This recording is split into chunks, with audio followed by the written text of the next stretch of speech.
Hello, so hyperbola chapter continue करते हैं। So next है फाइंड एवरीथिंग।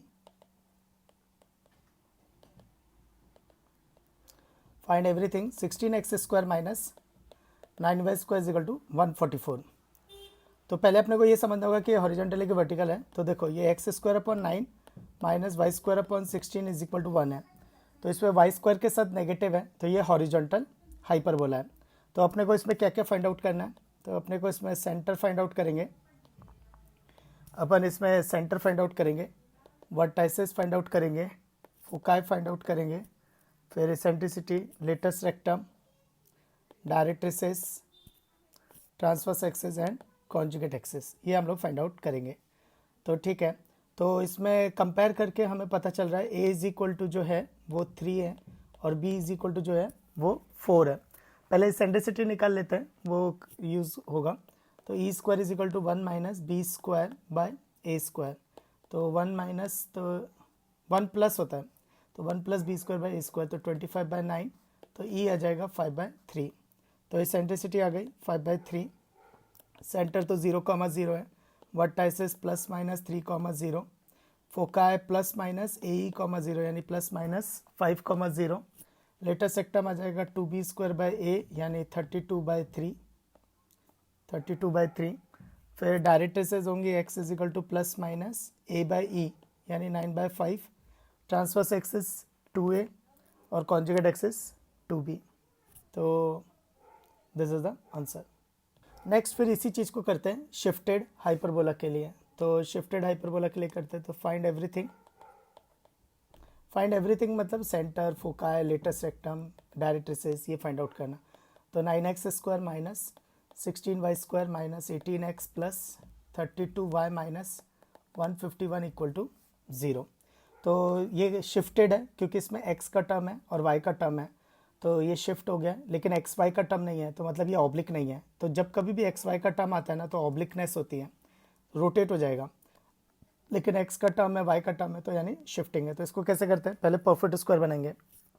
तो 9 कॉमन हुआ, तो x² minus 2x minus 16 common, y² minus 2y equal to 151। तो ये परफेक्ट स्क्वायर, तो x माइनस 1 का स्क्वायर, फिर इसमें सब्ट्रैक्ट करना पड़ेगा -9 माइनस 16, तो y माइनस 1 का स्क्वायर और ये 16 ऐड करना पड़ेगा, तो 141। तो ये 9 टाइम्स x माइनस 1 का square minus 16 times y minus 1 का स्क्वायर इज इक्वल टू 144। तुम अगर नोटिस करो तो ये पिछले क्वेश्चन में ही चला गया।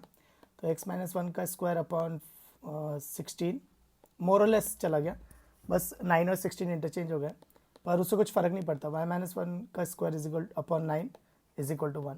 तो x² upon 16 minus y² upon 9 equal to 1।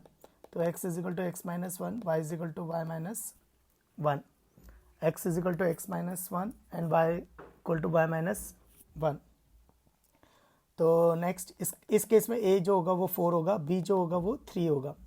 इस केस में a जो होगा वो 4 होगा, b जो होगा वो 3 होगा। ठीक है, इसेंट्रिसिटी भी निकाल ही लेते हैं, ज़रूरत लगेगी। तो 1 plus b² by A square, तो ये आ जाएगा 25/16। तो इसेंट्रिसिटी आ जाएगी 5/4। अब अपन देखते हैं, तो अब क्या करेंगे, ये with respect to capital XY निकालेंगे, क्योंकि हमें स्टैंडर्ड के लिए पता है, लेकिन क्वेश्चन जो दिया है उसके टर्म्स में चाहिए। तो with respect to small XY, तो सब्स्टिट्यूशंस लगेंगे। तो क्या क्या फाइंड आउट करना है अपने को, देखो। तो सेंटर फाइंड आउट करेंगे, फोकाई फाइंड आउट करेंगे, वर्टाइसेस फाइंड आउट करेंगे, latus rectum, eccentricity, transverse axis, conjugate axis and directrices, ये हम लोगों को फाइंड आउट करना है। तो देखो ना, तो सेंटर हो जाएगा 0,0, लेकिन ये कौन हुआ, कैपिटल X 0 और कैपिटल Y इक्वल टू 0, पर हमें स्मॉल x y चाहिए। तो कैपिटल X और कैपिटल Y का रिलेशन लिखना पड़ेगा, x माइनस 1 और y माइनस 1। तो ये हो जाएगा small x minus 1 equal to 0, y minus 1 equal to 0। तो x is equal to 1, y is equal to 1, तो ये 1,1 आ जाए। तो बस इसी तरह से पूरा करना है। अब ये फोकाई का देखेंगे, तो ये फोकाई आएगा प्लस माइनस ए ई 0, तो प्लस 4 माइनस 4,0, यानी capital X is equal to plus minus 4 और कैपिटल Y इक्वल टू 0। तो substitution x minus 1 equal to plus minus 4 और y माइनस 1 इक्वल टू 0। तो वर्टाइसेस निकालेंगे, तो वो आ जाएगा 5,1 एंड -3,1। 5,1 एंड -3,1 सेम ऐसे ही। फिर वर्टाइसेस, अच्छा ये वर्टाइसेस है, फोकाई नहीं है, ये वर्टाइसेस है, फोकाई का नेक्स्ट देखते हैं। तो ये वर्टाइसेस है +-4,0, तो वो आया 5,1 एंड -3,1, ठीक है। तो अब फोकाई का देखते हैं, तो वो होगा +-AE,0, तो +-5,0 वही वापस से x +-5, y 0, तो ये आ जाएगा 6,1 एंड -4,1। लेटेस्ट सेक्टम 2b²/a, तो 2b²/a यानी ये आ जाएगा 2 × 3^² 4, तो विच इज़ 9/2। तो लेटेस्ट सेक्टम लेंथ पैरामीटर है, तो उसका शिफ्टिंग पे डिपेंड नहीं करता। इसेंट्रिसिटी अपना 5/4, वो भी शिफ्टिंग पे डिपेंड नहीं करता। और ट्रांसवर्स एक्सिस अपना 8, तो शिफ्टिंग पे डिपेंड नहीं करेगा। Conjugate axis 6, conjugate axis 6। Direct axis x =+-a/e, तो ये स्मॉल x - 1 +-16/5, तो ये आ जाएगा एक x =21/5 एंड एक आ जाएगा x -11/5। तो these are the foci, vertices, directrices, eccentricity for the shifted hyperbola. ये करना आना चाहिए, इंपॉर्टेंट है। सो नेक्स्ट क्वेश्चन है कि कॉन्जुगेट एक्सिस 5 दे रखी है, तो यानी 2b = 5 है, और डिस्टेंस बिटवीन फोकाई 13 दे रखा है। तो अपने पास तो हाइपरबोला का इक्वेशन निकालना है।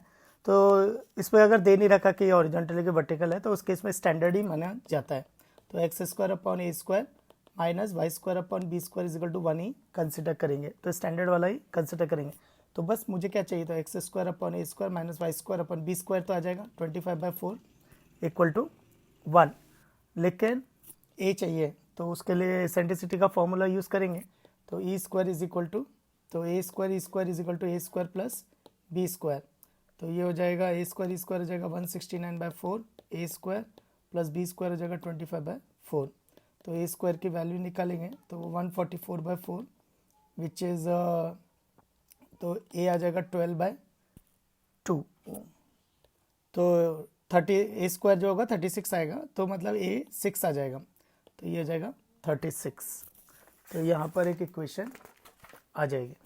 नेक्स्ट क्वेश्चन है, तो इस क्वेश्चन में क्या किया है, लेटेस्ट सेक्टम 8 दी है, तो LR 8 दिया है जो कि 2b²/a। इस केस में भी स्टैंडर्ड इक्वेशन ही मानेंगे जो हॉरिजॉन्टल हाइपरबोला होता है। तो 2b²/a इज़ 8, और इसेंट्रिसिटी दे रखे 3/√5, तो e² = 1 + b²/a²। तो यहाँ से हम देखेंगे तो b² आ जाता है 4a, तो ये 9/5 = 1 + 4a/a², तो a कैंसिल हो जाएगा, तो ये 9/5 - 1 = 1/a, तो ये हो जाएगा 4/5, 4/a था वो, 4/5 = 4/a, तो a = 5, तो a आ गया 5, तो a अगर 5 आ गया तो b² 20 आ जाएगा। तो इक्वेशन हो गई x² / a² - y² / b² = 1, तो b² तो 20 है और a² 25 हो जाएगा। So this is the answer. So next topic है rectangular hyperbola. Rectangular hyperbola also known as equilateral hyperbola. Equilateral ये क्या होता है, transverse axis is equal to conjugate axis.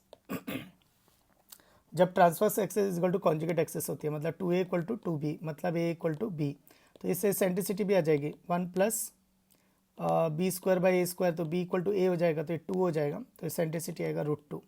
Eccentricity is always positive क्योंकि वो डिस्टेंस का रेशियो रहता है, तो इसलिए +-√2 निकलेगा, पर -√2 रिजेक्ट हो जाएगा, तो सिर्फ +√2 ही रह जाएगा। तो इससे एक और चीज़ पता चलती है, रेक्टेंगुलर हाइपरबोला कौन होगा, एसेंट्रिसिटी √2 होती है, एसेंट्रिसिटी √2 है तो वो रेक्टेंगुलर हाइपरबोला भी होगा। Converse is also true. और एक और चीज़ नोटिस करना, अगर लेटेस्ट सेक्टम निकालोगे 2b²/a बट b = a, तो ये भी 2a आ जाएगा। तो रेक्टेंगुलर हाइपरबोला में transverse axis is equal to conjugate axis is equal to latus rectum होता है। सो ये नेक्स्ट क्वेश्चन है, तो बहुत अच्छा क्वेश्चन है ये प्रीवियस ईयर जेईई एडवांस में आया भी है। तो क्वेश्चन ये क्या कहता है कि दो फिक्स सर्कल्स हैं, तो फिक्स सर्कल का मतलब क्या होता है? फिक्स सर्कल का मतलब होता है उसका सेंटर फिक्स है और उनकी रेडियस फिक्स है। तो जैसे इसकी R1 रेडियस हो जाएगी, इसकी R2 रेडियस हो जाएगी। फिर क्या हो रहा है, एक वेरिएबल सर्कल है जो इनको एक्सटर्नली टच करेगा, जो वेरिएबल सर्कल है जो इनको एक्सटर्नली टच करेगा, तो उसके सेंटर का लोकस क्या होगा, उसके सेंटर का लोकस क्या होगा? तो देखो, तो हमने देखा, तो ये अगर एक्सटर्नली टच कर रहा है तो C1 जो होगा वो होगा R+R1 वेरिएबल सर्कल का, तो और C2 जो होगा वो R+R2 होगा। तो C1 minus C2 is equal to R1 minus R2। तो अगर तुम नोटिस करोगे तो देखो, तो वेरिएबल पॉइंट इस तरह से वेरी कर रहा है कि दो फिक्स पॉइंट से उसका डिस्टेंस का डिफरेंस कांस्टेंट है। एंड इतना ही नहीं, वो जो कांस्टेंट है, वो कांस्टेंट जो है वो less than distance between two fix points है, less than distance between two fix points है। तो मैं इससे बोल सकता हूँ कि सी पॉइंट इस तरह से वेरी कर रहा है कि दो फिक्स पॉइंट से उसके डिस्टेंस का डिफरेंस कांस्टेंट है and it is less than the third side. तो the locus of C will be hyperbola, C is hyperbola. So locus of C क्या हो जाएगा? हाइपरबोला। और इतना ही नहीं, इससे अपने को और कुछ चीज़ें भी पता चलेंगी। तो C1 क्या होगा? C1 और C2 फोकाई होंगे, और डिस्टेंस बिटवीन C1 C2 क्या होगी? फोकल लेंथ होगी। एंड R1 माइनस R2 या mod of R1 minus R2 बोलेंगे, क्योंकि ये C2 माइनस C1 भी हो सकता है, तो मॉड लगा दो, ठीक है। तो मॉड लगा दिया, तो mod of R1 minus R2 क्या हो जाएगा? Transverse axis, according to the definition.